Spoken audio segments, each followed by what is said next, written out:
man. I'm just, it's just finally the weekend. So that's I'm pretty excited about that. So I get it. We got to celebrate those little wins everywhere we can.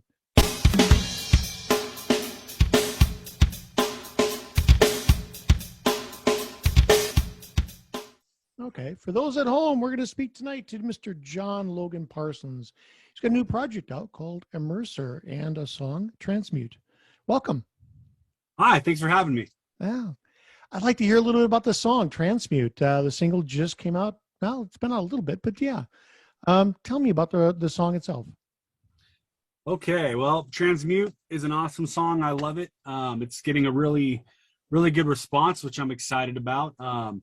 I actually had the chance to record this song with producer Kane Churko, who's just an amazing, amazing guy, super talented. And I'm really blessed that I had that opportunity. It's a little tiny bit of a departure from some of my other stuff musically. But it's still got the kind of, darkness but with an undercurrent of optimism. And, I tried to kind of create like an esoteric anthem. You know what I mean? The word transmute means to change. It's an alchemical term. And, the song's about that. It's about change. It's about taking a negative and turning it into a positive. So hopefully that'll impact people in a positive way. So I'm really excited, man. So I can tell your energy on this song. Absolutely. To put out a single today is becoming more common in that there are a lot of bands out there that have taken the singles approach rather than going through the expense of doing the full album and just rushing it all out there. Today, many bands are taking the onesie twosie approach and trying to do a serial release. Is this the same approach you're taking? Yeah, it's the last couple years, the last, I'd say 3 years, I've kind of turned towards singles. I released 2 EPs in the last 2 years too. That's kind of to me, I look at that as almost like a rationalized album, because it is expensive. But I come from, the school of releasing albums, and, I've done probably 7 or 8 full length albums, and yeah, it's kind of weird. It's a weird transition, but I'm starting to like it. Like, I like the whole idea. Like, it's kind of nice to it's less pressure. The turnaround is quicker, so you can put out material faster. And also, for me as an artist, it makes it a little more exciting for me too, because I could come out with a hard rock single, and then a few months later release something that's a little even heavier or poppier or kind of whatever I want. Because with an album, there's kind of an expectation of consistent sort of sound throughout. So I'm digging it, man. I kind of like this. Yeah, throughout the years, decades, you hear the stories of the artists that put out records, and they felt that certain songs on these albums just sort of were missed by the public. And the singles approach certainly gives you an opportunity to focus the attention of the public into your music. Right. Yeah. It also, on the other end of that, not just as a listener, but as a performer or an artist, it really causes you to focus on, hey, is this the best song? You know what I mean? Like, on an album, you can put out, a few good songs, and you can kind of have some filler if you want, but this way, you really gotta, hone in on, this is a single, right? So it's got to be good. So you mentioned your producer, Ken Churko. How did you two come into connection? We came into connection sort of is through mutual friends and stuff like that. There was a band that I really like called In This Moment, and their stuff just sounds incredible. It's got a really, really punchy sound, and I really liked it. And I kind of researched who was behind that, and I came across this name, Kane Churko, and I looked him up on Facebook, and we were already connected. So I just took a leap of faith, and it worked out, man. Everything's good. Talk a little bit about the significance of having that extra ear involved in the project. I mean, I know you did everything on this up to the point of recording, and just discuss a moment that extra ear, that wall to bounce the ball off of and get feedback on the production. Well, the whole idea of having a producer is new to me. You know what I mean? Like I never wanted to go that route. I've been doing this for 3 decades, and everything I've recorded, I've always been like at the helm, totally in control, and which is great. But you know, I'm ready for something different. You know what I mean? I'm ready for the challenge.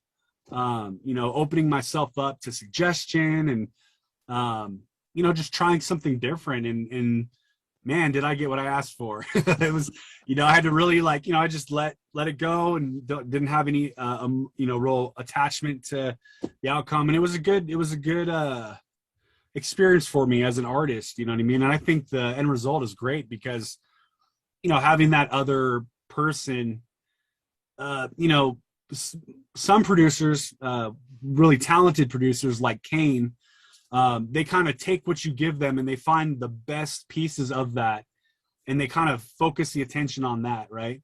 And I just, you know, it was a blast, man. I had a great time, and it's something I'm really looking forward to doing again. So Yeah, can we expect him to be working on any of your future projects? I would hope so. We'll see. I have a good feeling about it, but we'll see. So this is kind of a contrast question. I'm going to ask you to contrast this song itself with some of your past work. Where do you feel the evolution has occurred for you?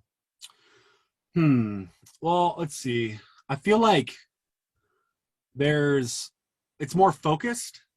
The music itself is just more focused. You know, it's not, you know, there's, as an artist, there's things that I might want to put in a song because I find it interesting, whereas the listener maybe not. You know what I mean?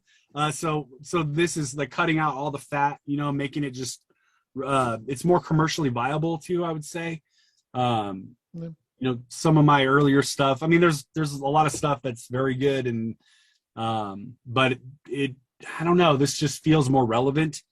Coming from my background is, you know, playing a lot and recording and releasing in the 90s and a lot of the grunge stuff and heavy metal and stuff. You know, times have changed, you know, and I feel like this was a really great way to have like a kind of a refresh, right? Sure. So it's different. I mean, it's not terribly different. I mean, if you listen to some of my other stuff, and you know, it's still me. It's just, I think, a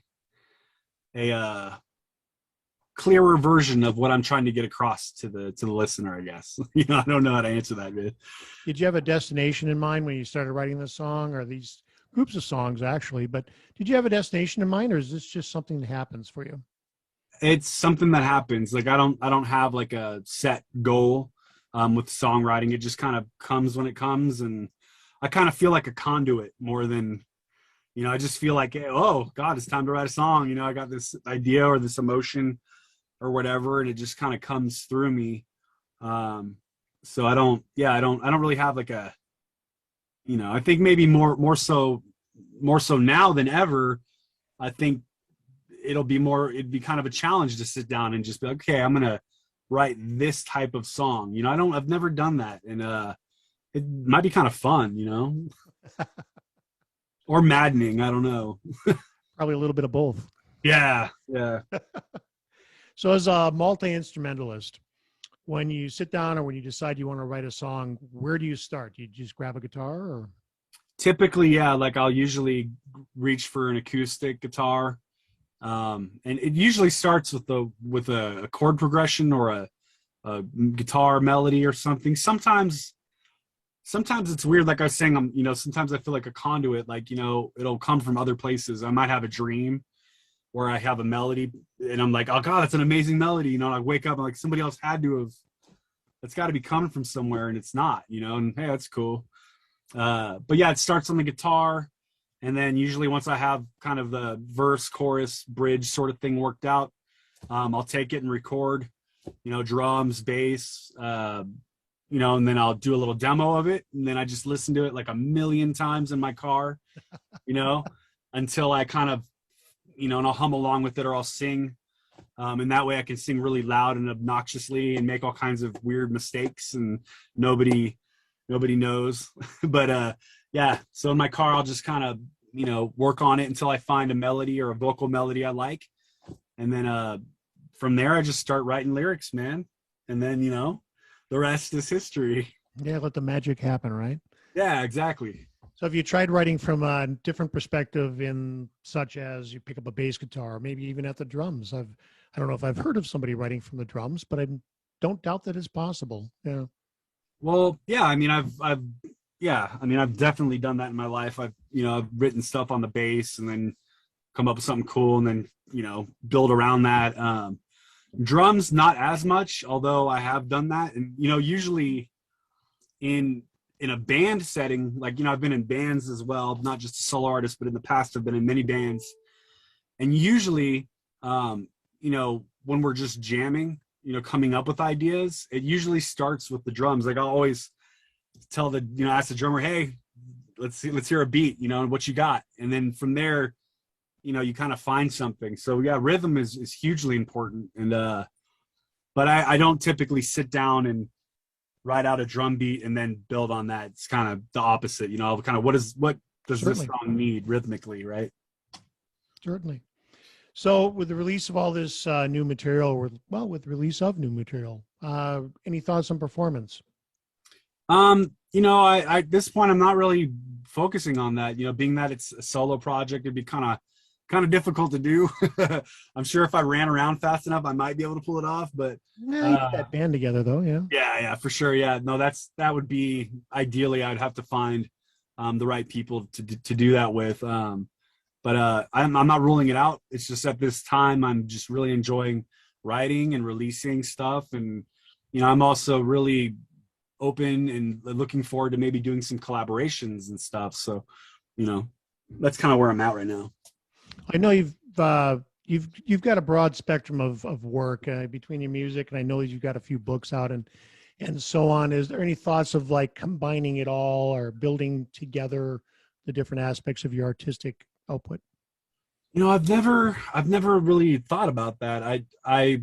You know, I've done something where it was I mostly did it for myself, but like took all the lyrics from a prior band called Deluge I was in for a long time, and put out like a lyric book with all the lyrics and really cool artwork that I did related to the band and because I did all the cover art for that band too. So I kind of put together like a little book for that, but that was mostly for me. But I don't know. I mean, it's kind of hard now because I mean, in the past you would get a physical, and you'd go to the store, you'd buy a CD or you'd get an LP. You could have that. You could have the music and you could read through it, and you know what I mean. Like, so it's a little different now. But I think that it does I do sort of do that because I'm kind of authoring a song, right? But it's more than a song because it's sort of a story. You're leaving a it's like a signpost. You're putting a sort of an experience frozen in time out there, and that's kind of what songwriting is. You're just capturing lightning in a bottle, and it's there forever. Like it's cool. Like you can just have any emotion you want just frozen in time that anybody can tap into at any point. Like, I mean, think about it. You can listen to Moonlight Sonata by Beethoven, right? Written a long time ago, and it can still hit you, man. And you feel what he was feeling when he wrote that. And that's really cool. So in a way it is maybe like a book, Yeah, in many ways. Yeah. That's all the questions I have for you today. Is there anything I missed or anything else you want to talk about? No, man, this has been great. Just awesome. And I see you've got some guitars in the background there. I can see in your video. Lurking in the back. Yeah. Yeah. Is that a Charvel? It's an old Charvel bass. Yeah. Okay. Yeah. What's the red one? I can't tell what that is. It's a Travis Bean.